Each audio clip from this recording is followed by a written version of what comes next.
ಯಾರಿಗೇ ಆಗಲಿ ಆದಾಯನೂ ತುಂಬಾ ಇಂಪಾರ್ಟೆಂಟು, ವ್ಯವಹಾರನೂ ತುಂಬಾ ಇಂಪಾರ್ಟೆಂಟ್. ತುಂಬಾ ಜನ ಉದ್ಯೋಗದಲ್ಲಿದ್ದವರು ಹೊಸ ವ್ಯವಹಾರವನ್ನು ಮಾಡಬಹುದಾ, ಅದ್ರಲ್ಲಿ ಆದಾಯ ಬರುತ್ತಾ, ಪಾಸ್ ಆಗ್ತೀವಾ ನಾವು ಅನ್ನುವಂತಹ ಒಂದು ಫೈನಲ್ ಕ್ವೆಶ್ಚನ್ ಅಂದು. ಸೊ ಯಾವ ರಾಶಿಯವರು ಹೊಸ ಉದ್ಯಮಕ್ಕೆ ಟ್ರೈ ಮಾಡಬಹುದು ಅಂತ ಇನ್ ಜನರಲ್ ಆಗಿ ಹೇಳೋದಾದ್ರೆ, ಸಾಮಾನ್ಯವಾಗಿ ಅದರೊಳಗಡೆ ರಾಶಿ ಭವಿಷ್ಯದಲ್ಲಿ ಎಲ್ಲವೂ ಕೂಡ ಬಂದಿದೆ. ಪ್ರತಿಯೊಂದು ಉದ್ಯೋಗ ಮತ್ತೆ ಆದಾಯ ಸಂಬಂಧಪಟ್ಟಂತೆ ಎಲ್ಲದೂ ಕೂಡ ಬಂದಿದೆ. ಆದರೂ ಕೂಡ ಸ್ವಲ್ಪ ಹೆಚ್ಚಿನದಾದಂಥ ಪ್ರಯತ್ನ ಅಂತಕ್ಕಂಥ ನೋಡಿದಾಗ ಸಾಮಾನ್ಯವಾಗಿ ಈ ವರ್ಷದಲ್ಲಿ ವೃಷಭ ರಾಶಿಯವರಿಗೆ ಹೆಚ್ಚಿನದಾದಂತಹ ಅನುಕೂಲವನ್ನು ತಂದು ಕೊಡತಕ್ಕಂಥ ಲಕ್ಕಿ ಸ್ವಲ್ಪ ಈ ವರ್ಷ ಅಂತಕ್ಕಂಥ 2024 ಅಂತಕ್ಕಂಥದ್ದು ಸ್ವಲ್ಪ ಮಿಥುನ ರಾಶಿಯವರಿಗೆ ಸ್ವಲ್ಪ ಮಿಶ್ರ ಫಲ ಅಂತಕ್ಕಂಥ ರೀತಿಯಲ್ಲಿ ಕಾಣ್ತದೆ.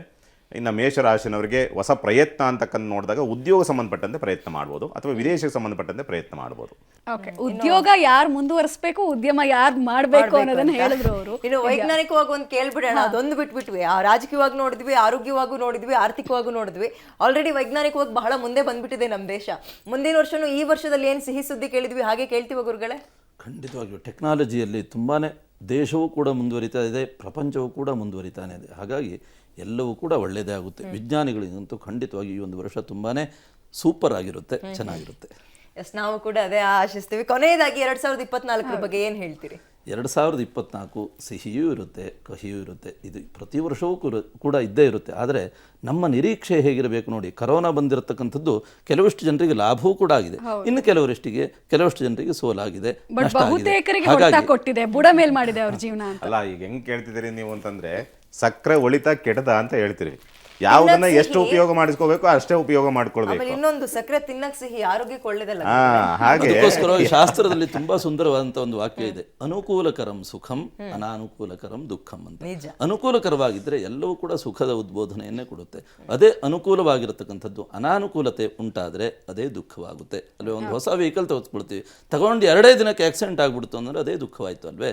ವಿವಾಹ ಆಗ್ತಾನೆ, ಮದುವೆ ಆಗಿ 1 ವಾರಕ್ಕೆ ಆ ಗಂಡ ಹೆಂಡತಿಯಲ್ಲಿ ಸಾಮರಸ್ಯತೆ ಇಲ್ಲ ಅಂತಂದ್ರೆ ಅದೇ ದುಃಖವಾಗುತ್ತೆ. 2023 ತುಂಬಾ ಕಷ್ಟ ಅಂತ ಅಂದ್ಕೊಂಡು 2024ರಲ್ಲೂ ಮತ್ತೆ ತಿರ್ಗಾ ಅದೇ ಕತೆ ಆದ್ರೆ ಅವನಿಗೆ ಏನಾಗುತ್ತೆ? ಅಯ್ಯೋ, 2024 ಬಟ್ ಏನಂದ್ರೆ ಒಳಿತು ಕೆಡುಕು ಎರಡೂ ಇರ್ತದೆ, ಪ್ರತಿಯೊಂದು ರಾಶಿಗೂ ಇರುತ್ತೆ. ಎಲ್ಲರಿಗೂ ಪ್ಲಸ್ ಅನ್ನೋ ರೀತಿನಲ್ಲೇ ಇರೋದಿಲ್ಲ.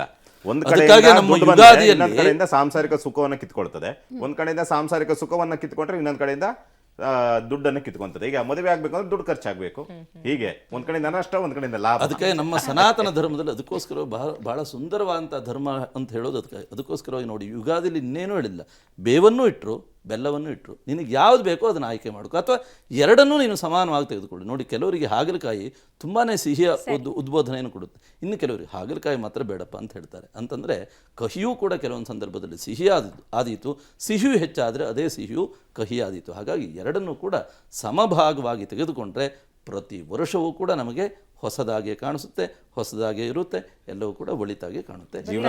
ಭವಿಷ್ಯದ ಜೊತೆಗೆ ಸ್ಟಿಕ್ ಆನ್ ಆಗೋದು ಬೇಡ, ನಮ್ಮ ಪ್ರಯತ್ನನೂ ನಾವು ಮಾಡಬೇಕು. ಹಾರ್ಡ್ ವರ್ಕ್ ತುಂಬಾ ಇಂಪಾರ್ಟೆಂಟ್ ಯಾವ್ದ್ರಲ್ಲಾದ್ರೂ ಅಂತ. ಸೊ ಗುರುಜಿ, ಇಷ್ಟೊತ್ತು ಕಾರ್ಯಕ್ರಮಕ್ಕೆ ಬಂದು ಸಾಕಷ್ಟು ವಿಚಾರಗಳನ್ನು ತಿಳಿಸ್ಕೊಡ್ರಿ. ಧನ್ಯವಾದ ತಮ್ಮಿಬ್ಬರಿಗೂ ಕೂಡ. ನಮಃ ಶಿವಾಯ. ಸಮಸ್ತ ಸುಖಿನೋ ಭವಂತು, ಸಮಸ್ತ ಸನ್ಮಂಗಳಾನಿ ಭವಂತು. 2024 ಎಲ್ಲರಿಗೂ ಕೂಡ ಒಳಿತನ್ನ ಮಾಡಲಿ, ಎಲ್ಲರಿಗೂ ಕೂಡ ಸುಂದರವಾದಂಥ ಬದುಕನ್ನು ಕಟ್ಟಿಕೊಳ್ಳಲಿ.